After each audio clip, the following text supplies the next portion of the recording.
අප තිලෝගුරු සම්මා සම්බුදුරජාණන් වහන්සේගේ උතුම් වූ තෙමකුල සිහිපත් කරවන වෙසක් පුර පසළොස්වක පොහෝ දිනේදා නැවත විකාශය කරන කාලීන ධර්ම සාකච්ඡාව. ජ්‍යෙෂ්ඨ කතිකාචාර්ය අතිපූජ්‍ය දික්කාපිටියේ උදය ස්වාමින් වහන්සේ සමගින් පින ඕනි සසර සුවසේ සැපසේ ගත කරන්න, කුසලය ඕනි ලෝකෙන් එතර වෙන්න. කුසලතාවය කියලා කියන්නේ අපි ප්‍රබුද්ධ ධර්මය අහලා ඒකට හොයලා බලලා ගවේෂණය කරලා ඒ ගැන හිතලා විශේෂයෙන්ම ඒ සඳහා අපි වැඩිපුරම භාවනාව පුරුදු පුහුණු කරලා තියෙන්න ඕන.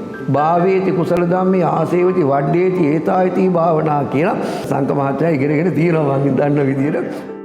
වෙසක් පෝදා උදෑසන 11ට සදහම් සිසිල තුළින් බලාපොරොත්තු වන්න. සැදැහැ සිතින් ඔබත් එකතු වන්න.